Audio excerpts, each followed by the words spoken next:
was having a chat with someone the other day. I was just out with some friends, and they asked me, so how do you make $1 million a year? They weren't asking me specifically, but it was just a general question, we'll call it. So $1 million a year, how do you do it?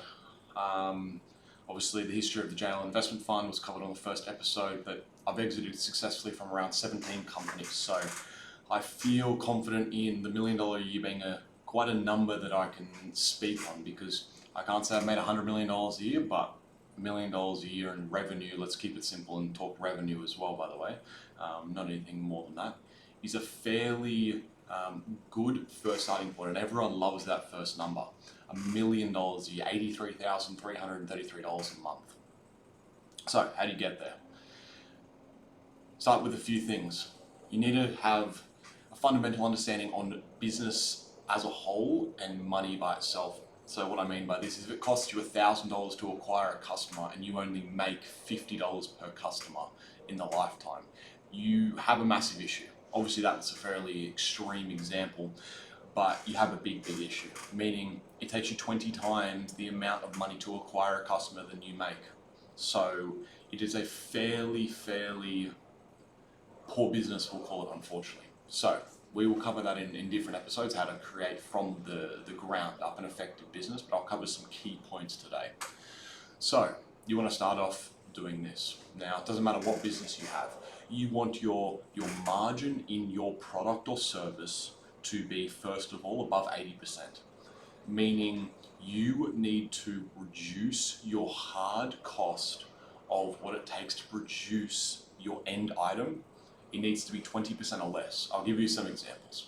So you're in manufacturing, let's say, and you need to produce a widget. This widget is I don't know, I've got a mic in front of me right now. So it's a microphone, a Rode microphone. Now, I would say to start to be successful, when you don't have proper product market fit, you don't have referrals, revenue, everything like that, you're not expanding a new customer base, you don't have capital, nothing like that. You are talking 20% is the max you can do. So if I bought this for $100, the max you can get this for and produce it for is $20. Now, this doesn't include so much staff cost and things like this. This is just hard product cost. And that goes the same for a service-based company. So you've got e-com, it costs you $20 to make this Rode microphone, $20. Then from there, you can pay your marketing guy, your C-level executives, or whoever else from there. But that's why you need 20%, because you have all these other overheads. You might have an office, 100 staff, 10 staff, doesn't matter. You need to buy computers, everything like that. So 20%. Now, let's talk about a service-based equivalent of this. So you obviously have the staff and everything like that, but you're service-based. Let's say you sell a course, you're an agency or you're a course creator. Let's say you sell a course on how to grow your company.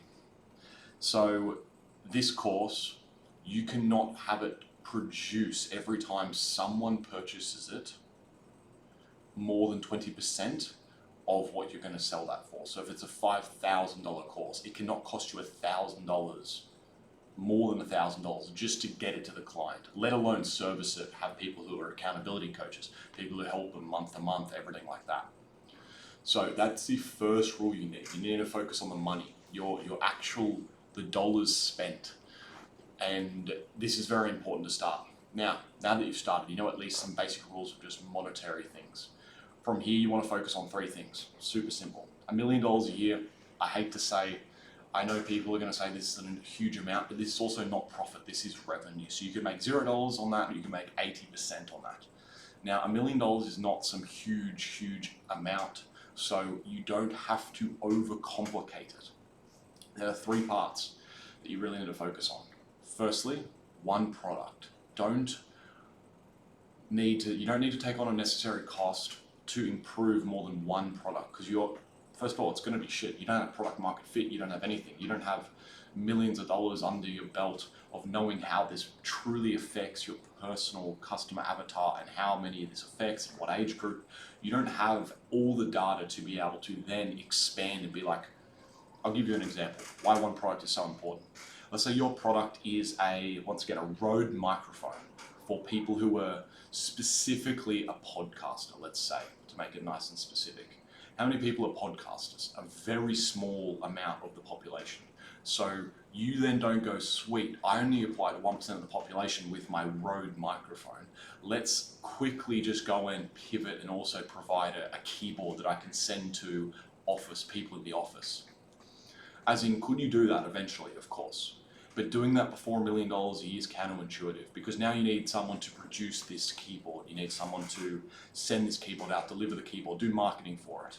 You need so many more things that just add on costs that the capital does not have. And most of the time as well, whether this is your first business or your last, most of the time testing a new product and there's so many failures that you're going to make. You're not just going to get it right the first time. So one product, that is the reason why, because you need to know then and build these next two things around this one product as well, because then it makes it easier to build up from there. So one product, let's say you have once again a Rode microphone for podcasters. From here, you need one persona. This one persona means you can use a couple different key identifiers such as age, what they do, where you're going to find them. That comes next, by the way. So where you're going to find them and things like that. So some basic demographics of Rode. You may find people only apply who are 25 to 45, because anyone over 45 isn't going to use it. They're not going to use it for just a classic video conference call or anything like that. So one persona, really hone in on one persona. Next, what I said, where they lie. So knowing what this one persona is, you'll know where they all lie, where they sit in the market, where and how you're going to be able to find them. Now pick this one channel. This could be newspaper, TV, digital, such as Facebook, Instagram, or the Meta together, Google, Bing, anything like that. Pick one where you are going to find that your ideal persona with your one product will actually be.